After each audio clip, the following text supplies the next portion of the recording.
Hello everyone, in this video we are discussing the ventricles of brain. Here you can see this is a coronal section. Coronal section means we are dividing the brain in the anterior and posterior part. Okay, so this is the coronal section and we are discussing ventricle of brain. First of all, you see this animation. In this you can see clearly the ventricles of brain. Okay.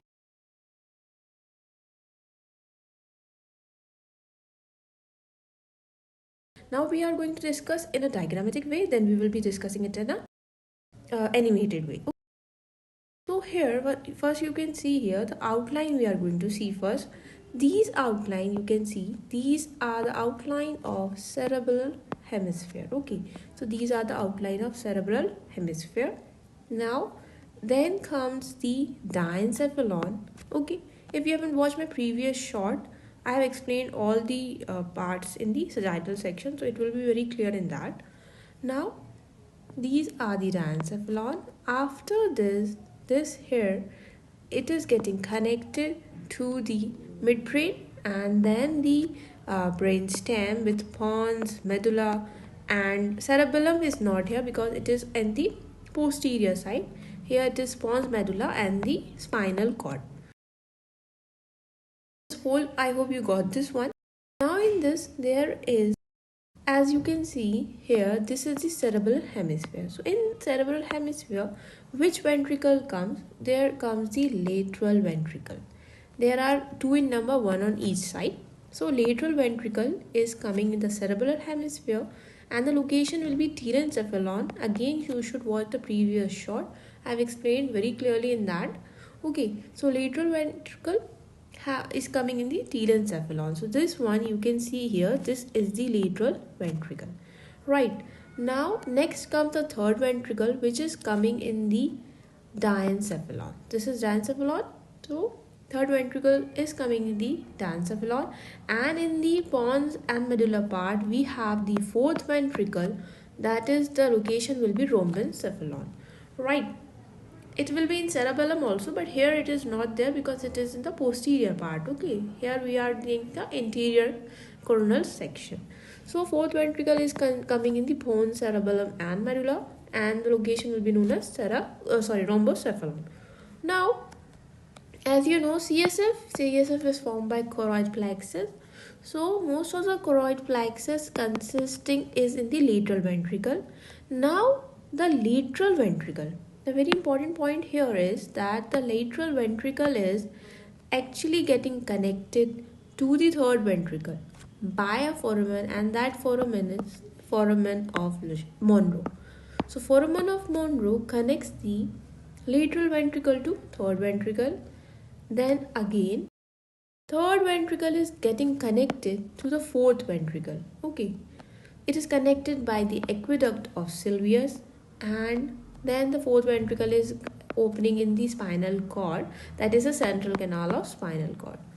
Now I hope you understood, or I can draw it again. See, this is this cerebral hemisphere, right?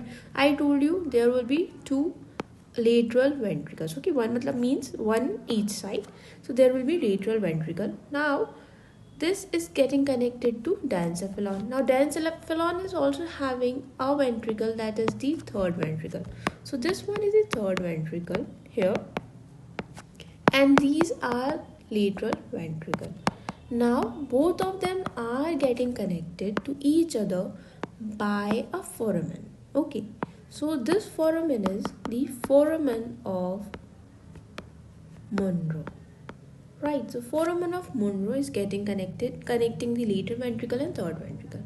Now what comes? Now comes the midbrain, and then comes the pons, then comes the medulla and the spinal cord. Here in the pons and medulla, we have our fourth ventricle. So this is the fourth ventricle.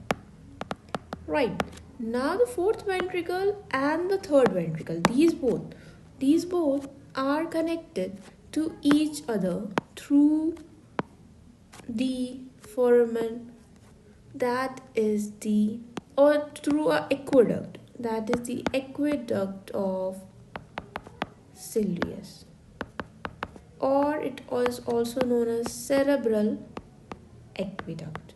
Okay, so both are the names. The third ventricle is connected to the fourth ventricle, and fourth ventricle is getting opened in the central canal of the spinal cord. Okay, so this was what was about the ventricles. Now one more thing is there.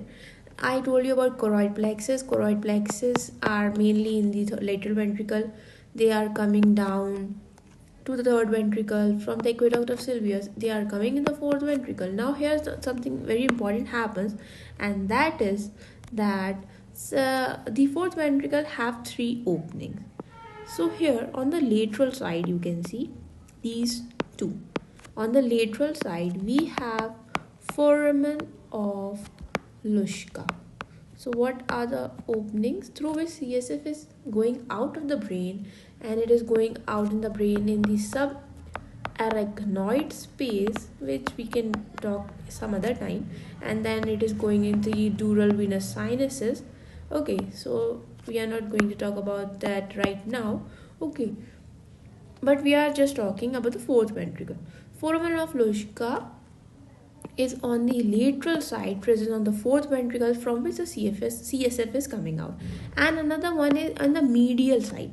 On the medial edge we have the foramen of Magendie. So this is the foramen of Magendie here, and it is in the median. So we can remember very clearly from M we have Magendie, which means median, and with Luschka means it is on present on the lateral side. I hope you understood this. This was the maximum easiest way I could tell you about the ventricles. Now you can see the animation also after this, so you will be getting a clear concept where it is present, the ventricles are present. Thank you for watching.